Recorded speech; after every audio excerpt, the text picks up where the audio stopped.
اچھا جو باقی ائمہ ہیں ان کے یہاں تو معاملہ ہی صاف ہے. وہاں جو حلال جمہور ہے. ہیں, جمہور کے ہاں حنبلی, مالکی, شافعی جو علماء ہیں ان کے نزدیک سمندر کا ہر جانور حلال ہے سوائے 2-3.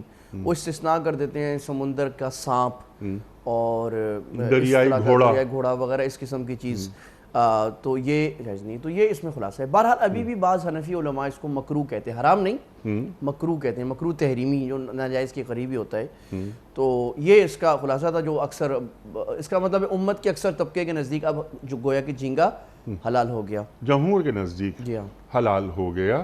اور جیسے آپ نے فرمایا کہ شافعی, حنبلی, مالکی ان کے یہاں تو پہلے ہی حلال, سمندر کے سارے جانور حلال ہیں. بالکل ٹھیک ہے, ماں سوائے چند جانوروں کے جو آپ نے بیان فرما دیا. اچھا اس میں مگرمچھ بھی آتا ہے جو حرام ہے. جی ہاں کیونکہ وہ یہ کہتے ہیں کہ جو چیرنے پھاڑنے والے جانور جو ہیں پریڈیٹرز, ان پریڈیٹرز کے طرح کا جو جانور سمندر کا ہوگا وہ بھی حرام ہوگا, کیونکہ پریڈیٹرز جیسے ولف ہے, شیر ہے, یا حرام ہے, تو ان کی طرح کا سمندر کا جانور بھی حلال ہوگا. تو یہ ان 2-3 ایکسیپشنز میں آ جاتے ہیں. اچھا یہ جو اب یہ جو لابسٹر وغیرہ وغیرہ یا اس قبیل کے جو جانور ہیں وہ جائز ہیں؟ ہاں یہ بڑی عجیب بات ہے. لابسٹر کو اگر آپ دیکھا جائے, میں نے ایک دفعہ بڑا شوق تھا کہ مجھے سی فوڈ بڑا اچھا لگتا ہے, تو میں نے بڑی تحقیق کی ان سے جا کے کہ بھائی یہ لابسٹر کے بارے میں کیا ہے. تو مچھلی والوں نے کہا کہ دیکھیں جی صاحب, اگر آپ جھینگے کو حلال کہتے ہیں لابسٹر بھی حلال ہونا چاہیے, اور اگر جھینگے کو آپ حلال نہیں سمجھتے کہ یہ اس کا بڑا بھائی ہے, سیم فیملی ہے, سیم جینز ہیں, یہ شیل والا ہے وہ بغیر شیل ہے, اس کا شیل موٹا ہے, اس کا شیل پتلا ہے, تو یہاں اگین وہ بات آ جائے گی کہ لابسٹر جو ہے وہ باقی ائمہ کے نزدیک تو جائز ہوگا, امت کے اکثر طبقے کے نزدیک. حنفی علماء کا مجھے کوئی واضح فتویٰ اپنے ہمارے دارالفتہ جو بڑے ہیں ان کا نہیں ملا, عجیب بات ہے, یا بعضوں نے کہا کہ ہم کنسیڈر کر رہے ہیں, تو میں اس میں کوئی بڑی واضح بات نہیں کہہ سکتا. یہ اصولی بات میں نے عرض کر دی. ٹھیک, بالکل صحیح ہے. لابسٹر کے تعلق سے ابھی کوئی فتویٰ دارالفتہ سے نہیں آیا میرے علم میں. تو ہمارا علم محدود ہے, ہمارے لیے تو آپ ہی سند ہیں. ہمارے ایک مفتی صاحب سے ان سے ایسے کسی نے سوال کیا, تو وہ بڑے ظریفانہ انداز میں کہنے, ان کو کہا کہ حضرت جھینگا کھانا جائز ہے نہیں, تو انہوں نے کہا بھائی اچھا پکا ہو تو جائز ہے, اچھا نہ پکا ہو تو صحیح ہے. ٹھیک ہے. ایک ہمارے ملک کے ایک بہت بڑے یعنی حنفی عالم دین, آپ نے کیونکہ اب یہاں حنفی خاص طور پر بیان کیا ہے, تو حنفی عالم دین, تو ہم ایک ساتھ کھانا کھا رہے تھے, تو پرانس یہ جھینگا موجود تھا اور ہم دونوں کھا رہے تھے جھینگا. تو میں نے ان سے عذرائے تفنن ایسے پوچھا, میں نے کہا حضرت یہ جھینگا حلال ہے نا؟ تو کہنے لگے میں کھا لوں اس کے بعد بتاؤں گا. تو لیکن جیسے آپ نے فرمایا کہ پورے ائمہ کے نزدیک جھینگا حلال ہے, لیکن لابسٹر کے تعلق سے ابھی کوئی واضح فتویٰ نہیں آیا. اچھا اگلا سوال ہے سلمہ صاحبہ کا. سلمہ ارشاد صاحبہ ہیں کراچی سے. سوال ان کا یہ ہے کہ مفتی صاحب ہم اپنے بچوں کی سالگرہ کرتے ہیں, تو بہت سارے لوگ اعتراضات کرتے ہیں ہم پر کہ سالگرہ منانا غیر اسلامی فعل ہے, یہ نہ منایا کریں. تو کیا سالگرہ منانا کسی گناہ کے زمرے میں آتا ہے؟ اچھا اس کا میں پہلے جو میری ایک عادت ہے اصولی بات عرض کرتا ہوں کہ ہمیں نا شریعت کے رولز کا معلوم ہونا چاہیے. اگر آپ کو شریعت کے رولز اور اصولوں کا معلوم ہوگا تو بہت سے چھوٹے چھوٹے مسائل میں اللہ آپ کو خود ہی سمجھ دے دے گا. ایک بہت بڑے فقیہ ہیں امام قرافی رحمہ اللہ تعالیٰ, ان کی کتاب ہے الموافقات, بہت مقاصد شریعت پر بڑی شاہکار کتاب ہے ماشاءاللہ. تو انہوں نے اس کے شروع میں لکھا ہے کہ من حفظ الفقہ باصولہ استغنى عن کثیر من فروعہ, جو فقہ اسلامی کو اس کے اصول سے یاد کر لے تو بہت سارے چھوٹے مسائل اس کو یاد کرنے کی ضرورت نہیں پڑے گی.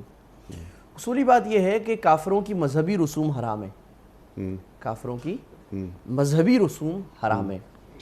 جو غیر مذہبی رسوم ہے کلچرل, ان کی جو کلچرل چیزیں ہیں اب وہ مختلف ہیں. اگر اس میں مذہبی رنگ ہے تو وہ مکروہ ہے, اگر اس میں مذہبی رنگ نہیں ہے تو اور کوئی اور خرابی بھی نہیں ہے تو جائز ہے. اگر کوئی خرابی ہے تو پھر بہتر ہے نہ کرے, کر بھی لے تو کوئی حرج نہیں ہے. یہ اصولی بات ہو گئی کہ مذہبی رسم الگ ہے عیسائیوں کی, ہندوؤں کی, اور غیر مذہبی جو کسی البانیہ والے کرتے ہیں, افریقہ والے کرتے ہیں, امریکہ والے کرتے ہیں, ہندوستان والے کو ان کے کلچر میں کوئی چیز ہے, اس کے بارے میں اتنا کوئی سخت حکم نہیں ہے. اب آ جائیں برتھ ڈے پہ. دیکھیں برتھ ڈے جو ہے نا اسلام میں تو اس کا کوئی وجود نہیں ہے، جو سیدھی بات ہے ٹھیک، کہ رسول اللہ صحابہ کرام یا وہ اپنا کچھ بناتے ہوں، اس کو یاد رکھتے ہوں جنم دن کو، ایسی کوئی چیز تو نہیں ہے۔ یہ ایک چیز آ گئی جو مغرب میں بھی ہے، مشرق کی بھی بہت سے ممالک میں ہے کہ بھئی وہ ایک یاد کر لیتے ہیں کہ اس دن میں پیدا ہوا تھا، تو چلو خوشی منا لی جائے، کیک کاٹ دیا جائے، تحفے تحائف دے دیے جائیں۔ تو اس میں ہمارے اکثر علماء کو جو میں نے دیکھا ہے، ہمارے اکثر فتاویٰ جو ہیں وہ اس سے منع کرتے ہیں، حرام تو نہیں، کہتے ہیں بھئی یہ مناسب نہیں ہے، غیروں کی ایک رسم ہے، اور اس کے پیچھے کوئی لاجک بھی نہیں ہے کہ اب آپ کا 1 سال آپ بڑے ہو گئے، اب آپ خوشیاں منائیں، یا تو 1 سال میں آپ نے بڑا کوئی کارنامہ کیا اور اللہ کو راضی کیا اور پھر تو منا لیں، اور اگر زندگی میں بہت ساری دراڑیں ہیں، گناہ ہیں، تو پھر تو فکر کرنی چاہیے۔ وہ ایک شعر ہے، مجھے شاید پتہ نہیں صحیح یاد ہے کہ نہیں، آپ ماشاءاللہ شعروں تو آپ تصحیح فرما دیجئے گا۔ غافل تجھے گھڑیال یہ دیتا ہے منادی، ایک گھڑی عمر تیری اور گھٹا دی۔ تو یہ تو فکر کی بات ہے کہ اللہ سبحانہ و تعالیٰ نے مجھے اگر فرض کریں 60 سال کی 70 سال کی مہلت دی ہے، اور میرے اعمال خراب ہے تو میری مہلت تو کم ہو رہی ہے، ٹائم کم ہو رہا ہے، ایگزام میں نے کیا نہیں ہے، تو اس لحاظ سے کوئی مناسب نہیں لگتا۔ لیکن بعض چیزیں ایسی ہوتی ہیں، اب کوئی لوگ اس طرح، یعنی گلوبلائزیشن ہوگی، کلچر آپس میں مل گئے ہیں، تو میں نے ایک بات، میری ذاتی ذوق یہ ہے، میں عرض کرتا ہوں، اگر صحیح ہو تو اللہ کی طرف سے، غلط ہو تو میری طرف سے، شیطان کی طرف سے، وہ یہ کہ بھی آپ شریعہ کمپلائنٹ برتھ ڈے بنا لیں۔ اچھا، وہ کیا ہوتی ہے؟ وہ یہ ہوتا ہے کہ آپ اپنے پیدائش کے دن کو یا کسی محبوب کے، کسی پیارے کے پیدائش کے دن کو یاد کریں، اس میں شکر کریں، نفل پڑھ لیں، ان کو کوئی تحفہ دے دیں، تحفہ دینا ویسے بھی سنت ہے، محبت کے لیے تحفہ دے دیں۔ آج میں ایک صاحب کا پڑھا تھا، وہ کہتا ہے بھائی آپ ایک درخت لگا دیں، یعنی آپ اس دن میں کوئی ایسا کام کریں جس سے اللہ بھی راضی ہو جائے اور انسانیت کو کوئی فائدہ ہو جائے، تو آپ کی خوشی بھی ہو جائے گی، بچے کا سا دل ہے، اور جو ہے کوئی ایک اچھا عمل جو سنت سے ثابت ہے وہ بھی ہو جائے گا۔ یہ بہت اچھی بات ہے، بالکل، اور یعنی برتھ ڈے منانے میں کوئی قباحت نہیں ہے، جیسے آپ نے بالکل واضح کر دی بات کہ غیر مسلم روایات کو شامل نہ کیا جائے، یہ ایک کلچر کا حصہ ہے۔ ہم اس کو اس تقریب میں اب بہن بھائی جمع ہیں، بچے جمع ہیں، فیملی جمع ہے، کوئی بہت بڑا حرج نہیں ہے، جی کوئی بہت بڑا حرج نہیں ہے، جب تک کہ کوئی نافرمانی، گناہ، غلط کام ایسا نہ ہو۔ تو وہ نافرمانی تو برتھ ڈے کے علاوہ کسی بھی کام میں، کسی بھی تقریب میں نہیں ہونی چاہیے، ایسے ہی ہے بالکل۔ لیکن ایک اچھی چیز ہے، لوگ آتے ہیں، محبتیں بانٹتے ہیں، ایک دوسرے کو وش کرتے ہیں، بڑی اچھی بات بہت اچھی بات ہے۔ اچھا، اب وہ وش میں ہم یہ کہتے ہیں بھائی دعا دے دیں، دعا آپ وش نہ کہیں، آپ بولیں بھائی ہم ہر ایک دعا دے دیں، جی جی، کارڈ لکھنا ہے، کارڈ پہ کوئی دعا لکھ کے دے، کوئی آیت لکھ، تو خوش ہو جائے گا، تو یہ تھوڑی سی شریعہ کمپلائنٹ ہو جائے جی بالکل، ہم جو سلام کرتے ہیں وہ بھی تو دعا ہے، جی ہاں ایسے ہی ہے، تو بس یہ کام ہونا چاہیے۔ فصیح الدین صاحب کا سوال یہ ہے کہ میری بیٹی کے لیے ایک رشتہ آیا ہے، بات آگے بڑھ گئی ہے، لیکن اب وہ لڑکا یہ کہہ رہا ہے کہ میں اس لڑکی کو ایک نظر دیکھنا چاہتا ہوں، اس میں کوئی گناہ تو نہیں ہے؟ دیکھیں اصل میں بات ہو رہی ہے کہ نقاب کی، تو اصل بات تو یہ ہے کہ ایک خاتون کو، جوان خاتون کو خاص طور پہ نقاب کرنا چاہیے، ضروری ہے، لیکن دیکھنے کے بارے میں احادیث میں مختلف جگہ پہ آیا ہے، بلکہ 2 احادیث میں ایسا ہے کہ اللہ کے نبی صلی اللہ علیہ وسلم نے نہ صرف اجازت دی، ایک حدیث میں تو آپ سب نے اجازت دی کہ دیکھ لیں، آپ نے فرمایا دیکھ لیں، اور ایک روایت میں ہے کہ ایک صحابی نے کہا یا رسول اللہ میں شادی کر رہا ہوں فلاں انصاری سے، تو آپ صلی اللہ علیہ وسلم نے فرمایا کہ بھئی تم نے دیکھا ہے؟ انہوں نے کہا نہیں جی دیکھا تو نہیں، آپ نے کہا دیکھ لو فَإِنَّ فِي أَعْيُنِ الْأَنصَارِ شَيْءٌ، انصار کی آنکھوں میں بعض دفعہ کوئی عیب ہوتا ہے، اچھا تم دیکھ لو۔ اور ہمارے بہت سارے سلف صالحین یا تابعین، تبع تابعین، جو بڑے درجے کے صحابہ کے شاگرد تھے، بزرگ تھے، وہ کہتے تھے بھائی ہم اپنی بیٹی کی شادی نہیں کرائیں گے جب تک دیکھ نہ لیں، وہ کہتے تھے یہ دھوکہ ہو جائے گا، کہ ایک چیز ہو رہا ہے تو کہتے ہیں بھائی ایک نظر دیکھ لو تاکہ بعد میں تم یہ نہ کہو کہ میری بیوی تو ایسی نکلی، ایسی نکلی، ایسی نکلی۔ تو یہ شریعت نے اجازت دی ہے کہ ایک نظر دیکھنے کی، اور اچھا اس میں البتہ اب دیکھیں شریعت میں اتنا تھا کہ ایک نظر اس کو نارمل حالت میں دیکھ لیا جائے، اور یہ اس وقت دیکھا جائے جیسے آپ نے فرمایا بھائی صاحب کا جو سوال ہے کہ بھی بات کافی پکی ہو گئی، جی ہمارے ہاں ایک بڑی غلط رسم چل گئی ہے کہ بھئی وہ لڑکے والے دیکھنے آئے، ابھی نہ کوئی بات نہ کوئی اور، بس پہلے دکھا دو، یہ غلط بات ہے، کوئی لڑکی ہے، کوئی جانور تو نہیں ہے، کوئی معزز عورت ہے، بھئی آپ ساری باتیں کر لیں، خاندان دیکھ لیں اور چیزیں مالی ایسی جو آپ نے دیکھنا ہے دیکھ لیں، اب جب بات آخری ہو رہی اب آپ لڑکا کہے میں دیکھ لیتا ہوں، ایک بات نمبر 2 دیکھنے کی بھی یہ صورت نہ ہو کہ لڑکی بہت زیادہ بند سور کے اس طرح آئے، بلکہ ایک عام حالت میں ایک نظر کسی طرح دیکھ لی جائے، اس کا بھی جو جس میں پوری فیملی بیٹھی ہوئی ہو، اس میں کوئی تخلیہ نہ ہو۔ جی ہاں بالکل، تو اس قسم کی چیز میں حرج نہیں ہے۔ ہمارے بعض دیندار حضرات بہت زیادہ سختی کرتے ہیں کہ ناجائز حرام ہے، تو یہ ڈائریکٹ حدیث میں ثابت ہے، بلکہ اللہ کے نبی نے فرمایا دیکھ لو تو یہ بہتر ہے۔ آج کل تصویر ہے تو تصویر اگر کوئی ایسے دکھا دیتا ہے اس کی موبائل میں، کبھی ایک نظر دیکھ کے ڈیلیٹ کر دی جائے تو اس میں بھی حرج نہیں ہوگا۔ ٹھیک ہے، بالکل صحیح ہے، کلیئر ہو گئی یہ بات۔ شاہ نواز صاحب کا سوال ہے آپ کی خدمت میں کہ ہمارے امام صاحب جرابوں کے اوپر مسح کرتے ہیں، کیا ان کے پیچھے نماز ہو جاتی ہے ہماری؟ اس کی تفصیل میں عرض کرتا ہوں۔ دیکھیں، ایک ہے، 2 لفظ الگ سمجھ لیں، ایک ہے جراب اور ایک ہے موزہ۔ موزہ ہم کہتے ہیں عربی میں جس کو خف کہتے ہیں، چمڑے کا، اور جراب ہوتا ہے کپڑے کا، اون، سوتی یا کاٹن کا، یہ ہوتا ہے۔ جہاں تک چمڑے کے موزے پر مسح کی بات ہے تو یہ امت کا تقریباً اجماع ہے کہ اس پر مسح کرنا جائز ہے، اور اس پر احادیث اتنی ہیں جو درجہ شہرت تک مشہور حدیث، بہت زیادہ روایات ہیں۔ اور امام ابو حنیفہ رحمہ اللہ نے فرمایا کہ جب تک موزوں پر مسح کرنا مجھ پر صبح کی طرح واضح نہیں ہو گیا، اتنی زیادہ حدیثیں تھیں تو میں نے اس کا قول نہیں کیا۔ تو یہ جو قرآن مجید کی آیت ہے، اذا قمتم الى الصلاة فاغسلوا وجوہکم وایدیکم الى المرافق وامسحوا برؤوسکم وارجلکم الى الکعبین، جو وضو کی آیت ہے، اے ایمان والو جب تم نماز کے لیے کھڑے ہونے کا ارادہ کرو تو اپنے چہرے کو دھو لو اور اپنے ہاتھ جو ہے وہ کونیوں تک دھو لو، اور اپنے سر پر مسح کر لو اور اپنے پاؤں کو مسح کر لو یا دھو لو۔ اب یہ 2 طرح پڑھنا جائز ہے، فَامْسَحُوا بِرُؤُوسِكُمْ وَأَرْجُلِكُمْ وَأَرْجُلَكُمْ، قرآن میں دونوں اعراب پڑھنا جائز ہے۔ یہاں پر اگر ہم پڑھیں کہ فَامْسَحُوا بِرُؤُوسِكُمْ وَأَرْجُلَكُمْ، اس کا مطلب ہے پاؤں کو دھو لو، جو عام حالت میں ہے۔ اور اگر پڑھا جائے کیونکہ قرآن میں قراءتیں مختلف ہیں، سب ثابت ہیں، اگر ہم پڑھیں فَامْسَحُوا بِرُؤُوسِكُمْ وَأَرْجُلِكُمْ زیر کے ساتھ، تو اس کا مطلب ہے کہ سر پر بھی مسح کرو اور پاؤں پر بھی مسح کرو۔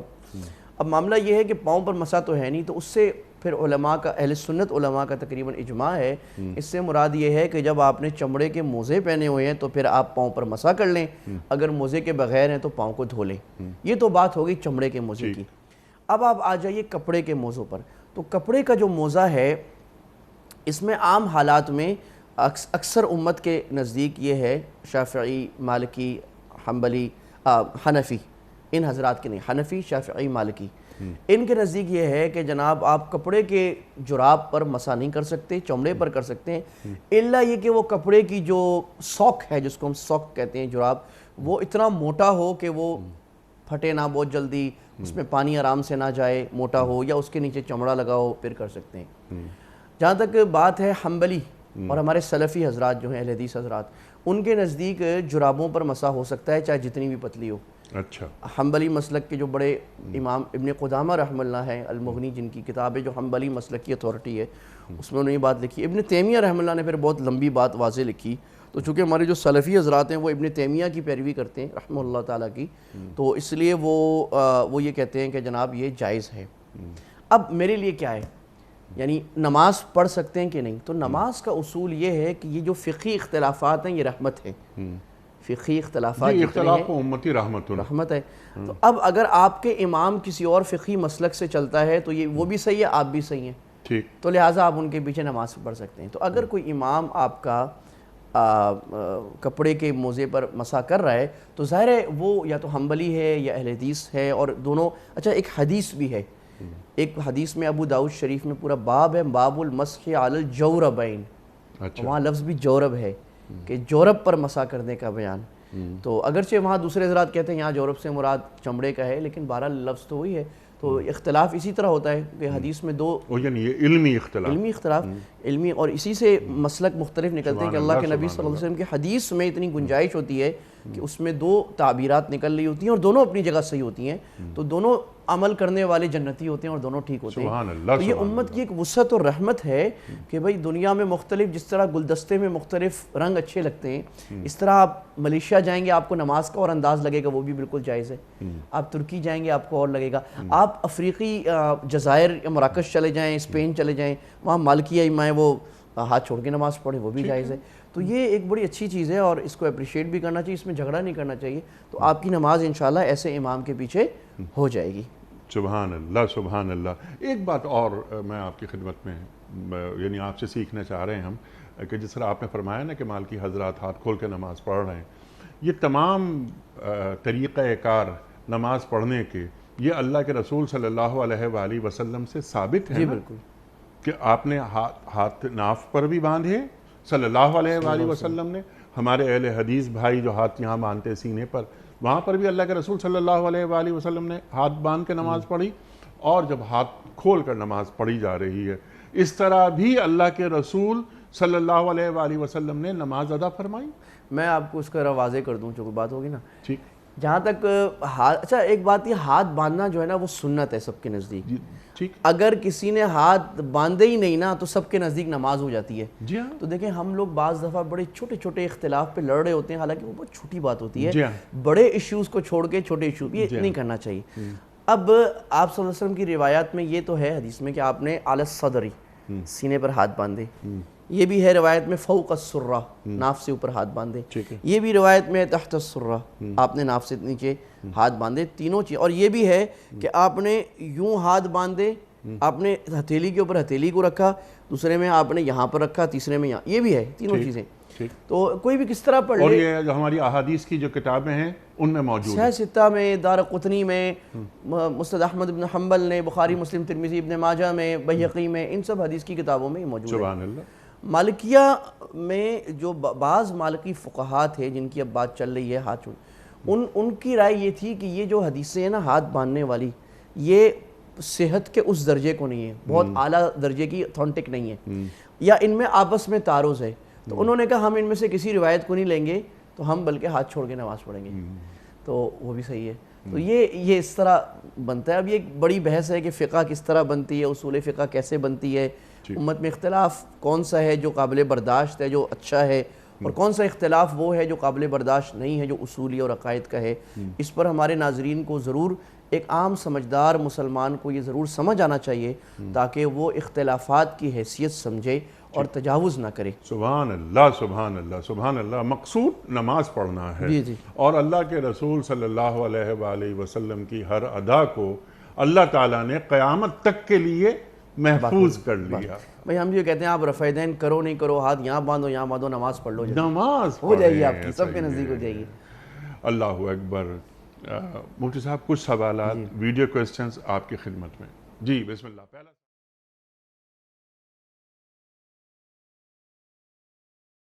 دین میں پڑوسیوں کے حقوق کا تعین کیا گیا ہے, لیکن ہم پڑوس میں رہنے والوں کو جانتے ہی نہیں. کیا اسلام کی روح سے یہ درست؟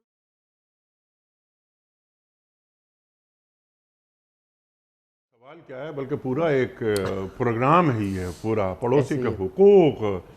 اللہ کے رسول صلی اللہ علیہ وآلہ وسلم کیا فرماتے ہیں کہ پڑوسی کے حقوق کے تعلق سے اتنی مرتبہ جبریل امین میرے پاس آئے تو مجھے یہ گمان ہونے لگا کہ کہیں وراثت میں پڑوسی شامل تو نہیں ہو جائے گا. اللہ اکبر. کتنے حقوق ہیں, ارشاد. ایک بڑی اہم بات ہے کہ اسلام کے جو عبادات کی طرف تو ہماری توجہ ہو جاتی ہے, وہ بھی مخصوص لوگوں کی جو دین میں آ جائیں, لیکن جو اسلام کے معاملات ٹرانزیکشنز کے ہیں یا سوشل کلچر جو اسلام کے اسپیکٹس ہیں جو بڑے ضروری ہیں, حقوق العباد کے, ان کی طرف توجہ بہت کم رہتی ہے. اور اس میں تو اب ایسا ہو گیا کہ پورا معاشرہ ہی اس کو چھوڑ گیا. اس میں ایک بات یہ جو بھائی نے ان کو جزائے خیر دے اللہ, انہوں نے توجہ دلائی. دیکھیں جی, پڑوسی کے شروع میں تو اتنے حقوق تھے کہ اپنے حقیقی ورثہ سے بھی زیادہ, اور پھر اس کے بعد یعنی پڑوسی جو دور کے رشتہ دار ہیں, ایون ایسا لگتا ہے کہ ماموں مامی وغیرہ, ان سے بھی زیادہ حقوق ہیں, بعض خونی رشتہ داروں سے بھی زیادہ. اور آپ صلی اللہ علیہ وسلم نے ایک مرتبہ فرمایا کہ واللہ لا یؤمن واللہ لا یؤمن واللہ لا یؤمن, خدا کی قسم مومن نہیں, خدا کی قسم مومن نہیں, خدا کی قسم مومن نہیں. صحابہ ڈر گئے کہ پتہ نہیں کوئی شرابی کی بات ہو رہی ہے, زانی کی بات ہو رہی ہے. اتنا قسم کھا کہ اللہ کا نبی 3 مرتبہ کہہ رہے. تو آپ نے فرمایا من لا یأمن جارہ بوائقہ, کہ جس کا پڑوسی اس کے شر سے, شرارت سے, تکلیف سے محفوظ نہیں ہے وہ. آپ صلی اللہ علیہ وسلم نے فرمایا کہ بھئی تمہارے گھر میں اگر کوئی کھانا پکے اور تمہارا خیال ہے کہ پڑوسی بھوکا ہے تو کھانے میں تھوڑے سالن زیادہ کر لو اور اپنے پڑوسی کو کھلا دو. کھانے کی خوشبو اگر اٹھ رہی ہے تو پڑوسی کو دے دیا جائے. اس کی وجہ, اچھا پڑوس جو علماء نے لکھا ہے 40 گھروں تک پڑوس ہوتا ہے, ٹھیک ہے, قریب 7 والے کا حق زیادہ ہے, پھر اور کا آس پاس. بھئی اب اس کی وجہ کیا ہے؟ اس کی وجہ یہ ہے کہ اسلام جو ہے وہ انڈیویجول دین نہیں ہے کہ میں اسلام پر عمل کر لوں آپ اپنی جگہ گھر میں عمل کر لیں، بلکہ اللہ کے نبی نے ایک امت بنائی ہے. یہ امت جب بنے گی تو لیظہرہ علی الدین کلی، سارے ادیان پر غالب آئے گا اور اسلام کا خوبصورت چہرہ آئے گا. امت بنانے کے لیے ضروری ہے کہ بڑی اچھی ریزیلینٹ کمیونٹیز ہوں، بڑے خوبصورت خاندان ہوں. اگر یہ نہیں بنیں گے تو امت بن نہیں سکتی. لہٰذا یہ جو کمیونٹی ہے سب سے قریبی ہے یہ آپ کا جو محلہ ہے، یعنی خوبصورت محلے بنے، وہ ان میں آپس میں ایثار، انصار والا، صحابہ والا، بھائی چارہ، ایک دوسرے کی مدد، ایک دوسرے کی محبت. اگر کہیں پڑوس میں جھگڑا ہو رہا ہے تو آپ نے جا کے صلح کرا دیا. پڑوس میں ایک جناب محلہ کمیٹی ہے جو جھگڑوں کا تصفیہ کرتی ہے، جو محلے میں اگر کوئی گند ہے، روڈ خراب ہے، کچرا ہے، اس کو صحیح کرتی ہے. کوئی آدمی شرارت کر رہا ہے اس کو سمجھاتی ہے.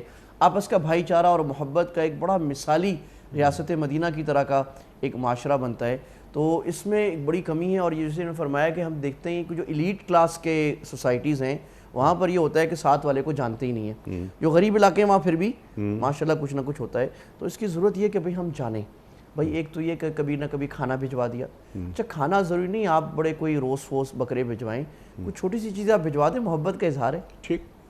اچھا ایک مسجد میں نماز پڑھنا بہت بڑا سبب ہے. جو لوگ وہ نہیں آتے تو ان کے پھر پڑوسی کا تعلق نہیں ہوتا. اس لیے کہ میں اپنے پڑوسی کو 5 وقت اگر میں مسجد میں جا رہا ہوں اور وہ بھی جا رہا ہے، ہم ساتھ آ رہے ہیں، ساتھ جا رہے ہیں، باتیں ہو رہی ہیں، اس سے آپس کی محبت بڑھتی ہے. اگر جو نہیں آ رہا اس کی نہیں ہو رہی تو بھئی اس کا ہم خیال ہو کہ دیکھیں مسجد کی جماعت کے ہزاروں فوائد ہیں، اس میں ایک چھوٹا سا فائدہ یہ کہ آپس کے پڑوس کا تعلق. اور اسی طرح ان کے گھر جانا، ان کو بلا لینا بغیر کسی بہانے کے. کسی نے آپس میں بھئی 2-4 مہینے میں ایک دفعہ کسی کے گھر پر جمع ہو جائیں سارے محلے والے، محلے کی بہبود اور فلاح کی بات کر لیں تو بہت سارے ایشوز نکلیں گے. تو یہ مقصود ہے اور اللہ تعالی ہمیں پڑوسیوں کے حقوق ادا کرنے والا بنائے. قرآن میں اللہ نے جہاں حقوق کا ذکر کیا وہاں بار بار جار کا ذکر کیا اور بلکہ اللہ تعالیٰ نے 3 قسم کے پڑوسیوں کا ذکر فرمائے. والجار ذی القربہ والجار الجنب والصاحب بالجنب. کہ بھئی ایک پڑوسی وہ ہے جو رشتہ دار ہے آپ کا، اور ایک وہ پڑوسی ہے کہ جو آپ کے گھر کے ساتھ رہتا ہے، اور ایک والصاحب بالجنب. آپ تھوڑی دیر کہیں بیٹھ گئے، جہاز میں بیٹھ گئے، آپ جناب انتظار گاہ میں بیٹھے ہیں، بس میں بیٹھے ہیں، آپ کے ساتھ جو بیٹھا ہوا ہے نا اس کا بھی حق ہے. سبحان اللہ. محبت اظہار. تو یہ اللہ کے نبی نے ایسا خوبصورت اور پاکیزہ معاشرہ بنا کے دیا ہے. لیکن ہم نے اپنی غفلت کی وجہ سے یا اپنی جہالت کی وجہ سے چھوڑ دیا ہے. اگر ان چیزوں کو ہم زندہ کر دیں تو آج بھی ہم اسلامی معاشرے کی انہی ثمرات اور اللہ سبحانہ و تعالیٰ کی طرف سے جو رحمتیں برکتیں اس کے مستحق ہو سکتے ہیں جیسے اللہ تعالیٰ نے امت کے اعلیٰ طبقے پر فرمائی تھیں. سبحان اللہ سبحان اللہ. اچھا مفتی صاحب، اگر پڑوسی ہمارا غیر مسلم ہے تو یہی تمام حقوق اس کو بھی دیے جائیں گے؟ جی بالکل ہیں، کیونکہ یہ حق اس کے پڑوسی ہونے کے لحاظ سے قطع نظر اس کے کہ وہ مسلمان ہے غیر مسلمان. سبحان اللہ سبحان اللہ. بس یہ ہے کہ کھانے میں احتیاط ہو. اچھا غیر مسلم کھانا بھی کھا سکتے ہیں، بس یہ کہ حلال کھانا ہے اگر وہ کوئی بھیجے آپ اس کے یہاں بھی کھانا بھیجیں. نہیں حرام کھانا تو مسلمان کے یہاں بھی نہیں کھا سکتے. مطلب غیر مسلم میں احتیاط زیادہ ہے نا تھوڑی سی کہ بس آپ دیکھ لیں کبھی کچھ وہ نہ ہو. اور دوسرا یہ ہے کہ میں یہ سمجھتا ہوں، میری ذاتی رائے یہ اللہ تعالیٰ معاف فرمائے، کہ یہ ایک لحاظ سے زیادہ ثواب کی بات ہے. اگر آپ غیر مسلم پڑوسی کے ساتھ حسن سلوک کرتے ہیں، یہ آپ کی دعوت ہے عمل کی، اور دعوت جو ہوتی ہے وہ زبان سے کم ہوتی ہے، عمل سے زیادہ ہوتی ہے. سبحان اللہ. تو یہ خاص طور پہ ہمارے وہ مسلمان بھائی جو غیر مسلم ممالک میں رہتے ہیں یا ایسے مسلم ممالک میں رہتے ہیں جہاں غیر مسلموں کی کافی تعداد ہے، تو یہ ضروری ہے کہ پڑوسیوں سے ہمارا ایک بڑا خوبصورت تعلق آنے جانے کا، محبت کے بول بولنے کا، اور ان کو تحفے وغیرہ کھانا وغیرہ دینے کا. وہ دیکھے کبھی مسلمان پڑوسی کتنا اچھا ہوتا ہے. سبحان اللہ سبحان اللہ. دین عمل کا متقاضی ہوتا ہے. سبحان اللہ سبحان اللہ. کردار ہمارا دیکھے، غیر مسلم ہمارا پڑوسی تو وہ دین کی طرف مائل ہو. یہ بھی ایک تبلیغ دین کا ذریعہ بن سکتی ہے. یہ بات ہے. اگلا سوال مفتی صاحب آپ کی خدمت میں. مسلمان ہے اور ساری خرابیاں سب سے زیادہ ہم میں ہیں. نہ ہمارا اخلاق اچھا ہے، نہ کوئی دوسری چیز اچھی ہے، جبکہ بے دین ہونے کے ناطے دوسرے ممالک میں ان کا اخلاق بھی اچھا ہے، ان کا کاروبار لین دین بھی اچھا ہے. اس کی وجہ بتائے. میں اپنے مولانا حضرات سے یہ پوچھنا چاہتا ہوں، یہ کیا وجہ؟ یہ بڑا کامن سوال ہے، آپ کو بھی مختلف محفلوں میں یہ سوال سننے کو ملتا ہوگا سمپل سی بات بیان فرما دیجئے کہ ایک دین ہے، دین کی تعلیمات ہیں، عمل ہے، ایک مسلمان مطلب زبان قولی اقرار، عملی انکار، ان پر ہمارے معاشرے وہ اب نظر آتے ہیں گامزن. بہت اچھا سوال انہوں نے کیا، بہت ہی سادگی سے کر دیا سوال. ارشاد. یہ ایک بڑا المیہ ہے. ایسا ایک قسم کا سوال جب بھی ہمارے سامنے آتا ہے، یا میرے سامنے، آپ کے سامنے بھی، یہ کردار بھی آتا ہے کیونکہ سفر رہتا ہے دنیا میں ادھر ادھر، تو اور آدمی جب یہ دیکھتا ہے تو بہت ایک کمی محسوس ہوتی ہے. صحیح بات یہ ہے کہ ہمارا دین جو ہے نا 5 ستونوں پر کھڑا ہوا ہے. نمبر 1 عقائد، نمبر 2 عبادات، نمبر 3 معاملات یعنی جو فائنینشیل ٹرانزیکشنز ہیں اس میں، اور نمبر 4 آپ کے یہ اخلاق، اور نمبر 5 معاشرت، ایک خوبصورت رہن سہن آپس میں ایک دوسرے کے ساتھ رہنا. یہ جو پہلی چیز ہے نا عقائد اور عبادات، اس پر تو کچھ ہمارا زور ہوتا ہے. یہ بھی ان حضرات کا جو کچھ علماء یا دینی بیانات سنتے ہوں، کتابیں پڑھتے ہوں. یہ جو باقی 3 ہے نا، اس میں امت کے دور زوال کے وقت سے بڑا مسئلہ ہوا ہے. اور یہ یعنی یہ جو امت کی قرون اولیٰ تھیں، جو گولڈن ایجز تھیں ہماری 800 سال کی، اس میں مسلمانوں جیسا اخلاق دنیا میں کسی کا نہیں تھا، مسلمانوں جیسی معاشرت دنیا میں کسی کی نہیں تھی.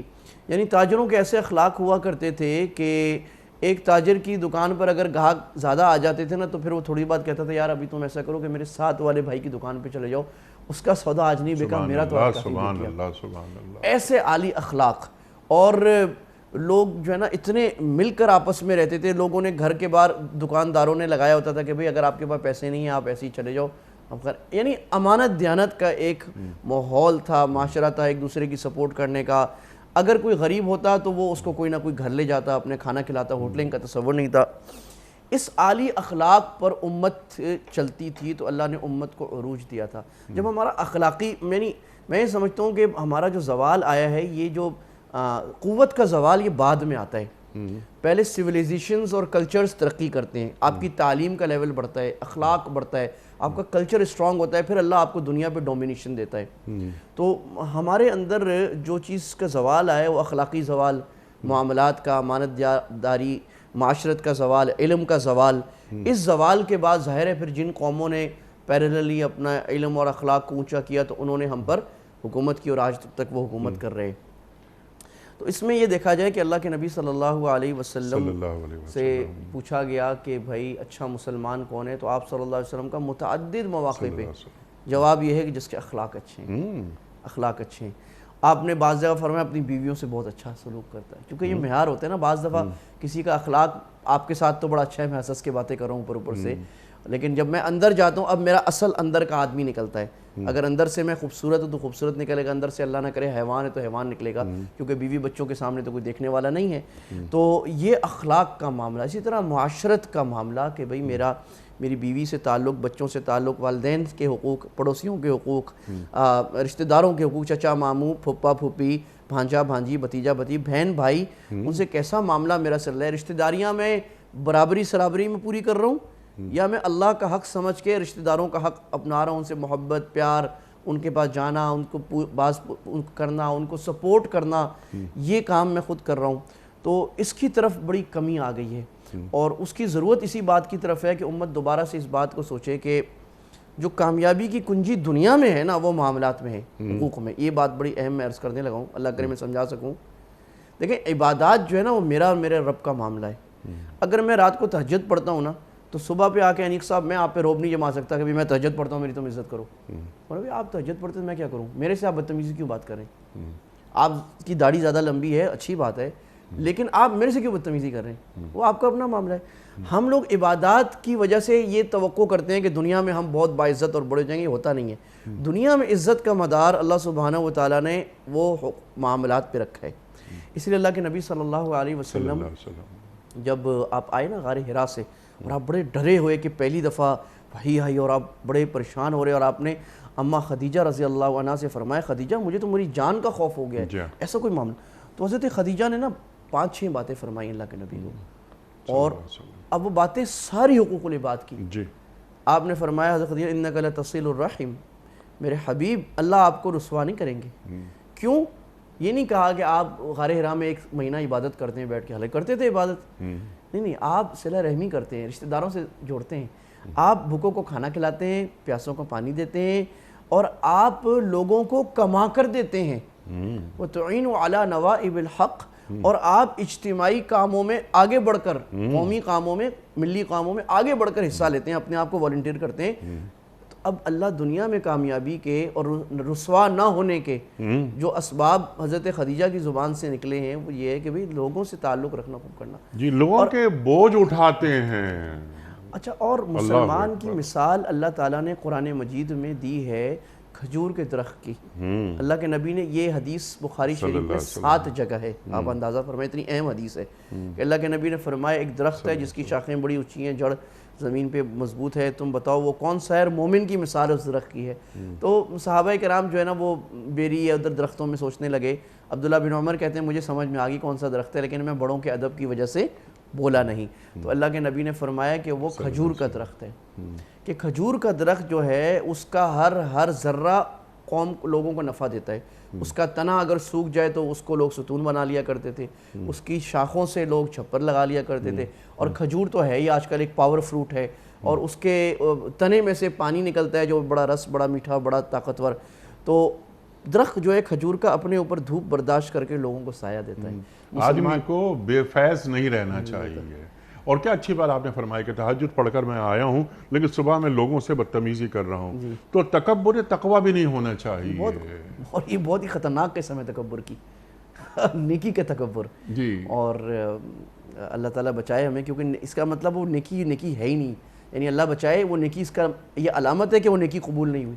کیونکہ اگر نیکی قبول ہوتی تو اس کے نتیجے میں تو تواضع آنی چاہیے تھی. اس نیکی کے نتیجے میں تکبر آ رہا ہے، اس نیکی میں بھی میل ہے. جی اللہ اکبر، اللہ اکبر. ایک مسلمان تاجر، یہ انڈونیشیا اور ملیشیا میں غزوات تو نہیں ہوئے نا، وہاں پر جنگیں بھی نہیں ہوئی، جہاد نہیں ہوئے. تو یہ تمام یہ جزائر یہ مسلمان کیسے ہو گئے، مشرف اسلام کیسے ہو گئے؟ تاجر گئے، وہ بھی گرم مسالے کے تاجر. وہاں جا کے انہوں نے ایماندارانہ انداز سے تجارت کی، اور تجارت کرنے کے ساتھ ساتھ یہ کہ اگر تم نے زیادہ پیسے دے دیے ہیں تو بھائی یہ زیادہ پیسے تم نے کیوں دے دیے ہیں، ادھر آؤ یہ اپنے زیادہ پیسے لے جاؤ. ملاوٹ سے پاک، اور اپنی چیز کی جو چیز بک رہی ہے اس کی خامی پہلے بتا دی. کتنے پریشان ہوئے وہ لوگ کہ بھائی تم لوگ ہو کون؟ ہم مسلمان ہیں، ہمیں بھی اپنے جیسا کر لو. اور آج دیکھیے انڈونیشیا، ملیشیا، سماٹرا، یہ جزائر، یہاں پر مسلمان پائے جاتے ہیں، کروڑوں افراد. اللہ اکبر. اخلاقیات، انما بعثت لأتمم مکارم الاخلاق. اللہ کے رسول فرما رہے ہیں صلی اللہ علیہ وآلہ وسلم، وَإِنَّكَ لَعَلَىٰ خُلُقٍ عَظِيمٍ. یہ اللہ فرما رہا ہے سرکار دو عالم صلی اللہ علیہ وسلم کے حوالے سے. تو یہ حضرت عمر فاروق رضی اللہ تعالیٰ عنہ کا ارشاد کہ مسلمان کسی کو دھوکہ دیتے نہیں، مسلمان کسی سے دھوکہ کھاتے نہیں. مسلمان کی تو یہ شان ہوتی ہے. جھوٹ، لعنت اللہ علی الکاذبین، یہ تو قرآن کریم بیان فرما رہا ہے نا. مسلمان جھوٹ بول سکتا ہے؟ مفتی صاحب ایک سوال یہاں سے لے لیتے ہیں. یہ ہیں امینہ صاحبہ ہیوسٹن امریکہ سے. ان کا سوال یہ ہے کہ مفتی صاحب ہم یہاں امریکہ میں رہتے ہیں اور ہمیں روزانہ نئے سوالات کا سامنا کرنا پڑتا ہے. آج کل ہمارے غیر مسلم دوست ہم سے یہ پوچھتے ہیں کہ اسلام میں عورت کی وراثت آدھی کیوں ہے، مرد کو پورا حصہ کیوں دیا جاتا ہے؟ اس سلسلے میں تفصیلاً بتا دیجئے تاکہ ہم اپنے غیر مسلم دوستوں کو مطمئن کر سکیں. ارشاد. بڑا اہم سوال ہے جی. ایک بات تو یہ کہ ظاہر ہے یہ زمانہ چونکہ اس وقت لاجک کا ہے تو مسلمانوں کو اس طرح کے سوالات بہت ہوتے ہیں. اس کا اصل جواب تو وہ ہے کہ بھئی ہم نے اللہ سبحانہ و تعالیٰ پر ہم یقین کیا ہے دلیل سے. آگے اللہ جو کہے گا ہم مانیں گے. ایک مالک جب کہتا ہے تو آگے نخرے تو نہیں کرنے ہوتے. مالک کی ہر بات کی لاجک نہیں پوچھی جاتی. لیکن بہرحال غیر مسلموں کو یا ان اپنے مسلمان بہن بھائیوں کو، بچے بچیاں آج کل جو ہیں بیچارے، وہ ان کو اسلام کے بارے میں بہت شکوک و شبہات میں ڈالا جا رہا ہے. لہٰذا اس بات کی ضرورت ہے کہ علماء کرام اور جو اسکالرز ہیں وہ اس کے لاجیکل جواب بھی دیں. اچھا، یہ اس میں بات یہ ہے کہ دیکھیں آپ جب اسلام کے یا کسی بھی مذہب کو یا نظام کو یا کنٹری کے لاء کو دیکھیں گے تو پورا دیکھنا پڑے گا. آپ ایک سپلٹ کو نہیں دیکھ سکتے کہ بھئی سنگاپور میں جو ہے نا چنگم ممنوع ہے. اب یہ بہت غلط بات ہے. بھئی کیوں ممنوع ہے؟ پیچھے دیکھیں سارا پاکستان میں کراچی میں ڈبل سواری منع ہے، اور بھئی آپ پورا نظام دیکھیں کیوں منع ہے؟ اس کی وجہ یہ ہے کہ اسلام نے عورت کے لیے پورا نظام کیا دیا، وہ دیکھیں گے تو آپ کو یہاں وراثت کا معاملہ سمجھ میں آئے گا۔ تقابل کرتے ہیں، اسلام میں عورت جب بیٹی ہے اس کی پوری ذمہ داری باپ پر ہے، چاہے وہ باپ نہیں شادی کرانی ہے اس کی، باپ نے اس کو خرچہ دینا ہے، اس کی ذمہ داری ہے۔ مغرب میں ایسا نہیں ہے، بچیاں تصویریں آتی ہیں 18 سال 17 سال کی لڑکی دروازے کے باہر بیٹھ کے گھر کے رو رہی ہے، بولے کیوں؟ بولا ابا نے باہر نکال دیا، ابا نے کہا تم میری ذمہ داری نہیں ہو۔ اٹس ویری کامن، ورنہ وہ نکل جاتی ہے، نہیں تو باپ نکال دیتا ہے، ان کو پتہ ہے۔ اچھا، اسلام نے ذمہ داری باپ کی ہے، جب شادی ہو گئی تو پوری ذمہ داری وہ شوہر کی ہے، شوہر نے اس کا خرچہ اٹھانا ہے، نفقہ بھی سکنا بھی، وَأَنفِقُوا مِمَّا رَزَقَكُمُ اللَّهُ، اور قرآن مجید میں بار بار نفقہ اور سکنا کی بات کی گئی کہ چھت بھی دینی ہے، خرچہ بھی اٹھانا ہے، اور اگر شوہر بیوی کا ایک مناسب اس کے رواج اور اس کے فیملی کے سٹیٹس اور اپنے مالی حیثیت کے حساب سے عورت کو خرچ اور گھر نہیں دے رہا تو she can drag him to the court، وہ اس کو عدالت لے جا سکتی ہے۔ پاکستان کا بھی ماشاءاللہ الحمدللہ قانون جو لکھا ہوا ہے وہ اکثر اسلامی ہے، اس میں بھی یہ بات ہے کہ آپ کورٹ لے جا سکتے ہیں، وہ بولے جی مجھے نفقہ سکنا نہیں دے رہا، عدالتیں طے کرتی ہیں کہ جناب اس حساب سے آپ کو اپنی بیوی کو ہر مہینے 40,000 20,000 10,000 جو بھی ہے دینا پڑے گا۔ یہ مغرب میں کوئی نہیں ہے، وہاں تو بھائی تم اپنا کھاؤ اپنا پیو اور جاؤ اپنا کماؤ، شوہر کو دینے کا پابند نہیں ہے، دے دیا تو وہ کہے گی آگے سے honey thank you very much, تم نے آج مجھے کھانا کھلا دیا۔ یہاں تھینک یو کی بات نہیں ہے، تو تمہاری ذمہ داری ہے کہ عورت گھر کی ملکہ ہے، وہ گھر کے خیال کرے گی، اور مرد کو اس کا غلام اس کا نوکر بنا دیا ہے کہ تم جاؤ سارا دن خون پسینہ کرو اور اپنی بیوی کی اپنی ملکہ کی خدمت کرو، اس کو پیسے دو جا کے اور اس کی کفالت کرو۔ اگر عورت شوہر بھی نہیں ہے، ڈائیورس ہو گئی ہے، فوت ہو گیا ہے، تو وہ ذمہ داری ہے اپنے بچوں کی، اور بچے اگر ذمہ داری پوری نہیں کر رہے تو پھر عدالت کو کہے گی تم اپنی ماں کی ذمہ داری پوری کرو، تم پر حق ہے کہ ماں کا حق پورا کرنا ہے، تمہیں خرچہ برداشت کرنا ہے۔ یہ بھی دنیا میں جو قومیں اعتراض کر رہی ہیں ان کے اس کا بھی میکانزم نہیں ہے۔ اگر بیٹا بھی نہیں ہے تو بھائیوں کی ذمہ داری ہے، بھائی بھی نہیں ہے چچا کی ذمہ داری ہے کہ وہ اس کے، تو اللہ نے عورت کو اسلام نے جتنا حق دیا ہے، جتنی فیسیلیٹیشن دی ہے، اور یہاں تو مردوں کو مظاہرہ کرنا چاہیے کہ ہمارا حق ہمارا جا رہا ہے کہ یار ہم اپنا بھی خرچہ اٹھائیں، بیٹی کا بھی، بیوی کا بھی، ماں کا بھی، بہن کا بھی ہم اٹھائیں۔ کہ نہیں بھائی تم مرد ہو، تمہیں اللہ نے زیادہ طاقت دی اس لیے ہے کہ تم عورت کو آرام سے گھر میں بٹھا کے خرچہ اٹھاؤ۔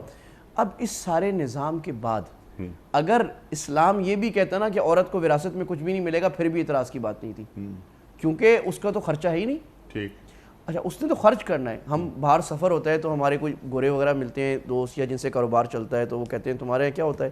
میں نے کہا بھی ہمارے یہاں بڑا اچھا نظام ہے، ایک ان پٹ کا ایک آؤٹ پٹ کا۔ کہتے ہیں بھی وہ کیسے؟ میں کہا بھی ہم کماتے ہیں، بیویاں خرچ کرتی ہیں، ہم روز کما کے لاتے ہیں، وہ جا کے خرچ کر کے آتی، تو وہ نا ایسے دیکھتے ہیں واقعی ہاں واقعی ارے یار یہ تو بڑا زبردست کام ہے، وہی ایسے ہی ہوتا ہے ہمارے یہاں، تو کہتے تمہارے یہاں نہیں، ہمارے یہاں نہیں، ہمارا پورا معاشرہ اسی پہ چلتا ہے۔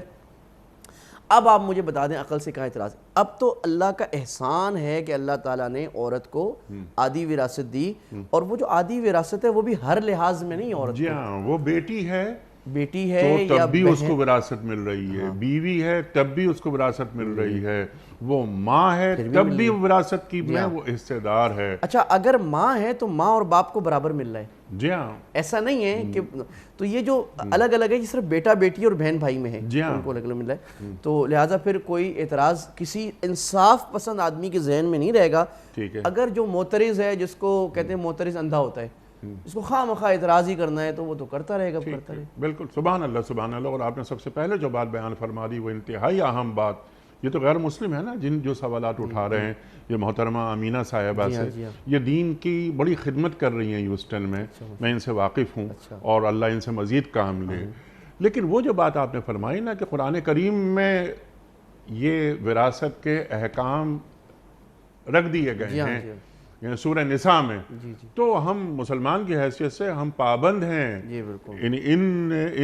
ان قوانین کو، یا وراثت کے جو حصے ہیں اس کو دنیا میں کوئی بھی تبدیل نہیں کر سکتا۔ یہ اللہ کی طرف سے یہ حصے دے دیے گئے ہیں، تو ان پر ہمیں قیامت تک ان پر عمل کرنا ہے۔ تو غیر مسلم دنیا اس انداز سے دیکھے جس انداز سے آپ نے یہ سمجھایا، اور یہ کچھ چیزیں یہاں سے اٹھا لیں، کچھ یہاں سے اٹھا لیں، کچھ یہاں سے اٹھا لیں، ایسا نہیں۔ دین ایک مکمل پیکج کا نام ہے، لیکن لاجیکل انداز میں جو باتیں آپ نے بیان فرمائی، اطمینان دلانے کے لیے، انہیں قائل کرنے کے لیے، سبحان اللہ سبحان اللہ۔ مفتی صاحب میں آپ کا بڑا شکر گزار ہوں کہ آپ تشریف لائے، اور حسب روایت آج بھی ہم نے آپ سے بہت سیکھا۔ اللہ تعالی ہمارے علماء کو سلامت رکھے۔ خواتین و حضرات، سوالات بہت سارے ہیں لیکن وقت یہاں مکمل ہوا ہمارے آج کے پروگرام کا۔ کسی اور پروگرام میں مفتی احمد عفنان صاحب سے پھر سیکھیں گے۔ آپ اور ہم جانتے ہیں کہ پیام صبح کا اختتام ہوتا ہے روزانہ ایک قول پر، اور وہ قول ہوتا ہے صاحب نہج البلاغہ امیر المومنین حضرت علی مرتضیٰ کرم اللہ وجہہ کا۔ آپ فرماتے ہیں کہ عہدہ اور حکومت لوگوں کے لیے آزمائش کا میدان ہے۔ عہدہ اور حکومت لوگوں کے لیے آزمائش کا میدان ہے۔ سبحان اللہ سبحان اللہ۔ اپنے میزبان انیق احمد کو کل تک کے لیے اجازت دیجیے۔ خدا حافظ۔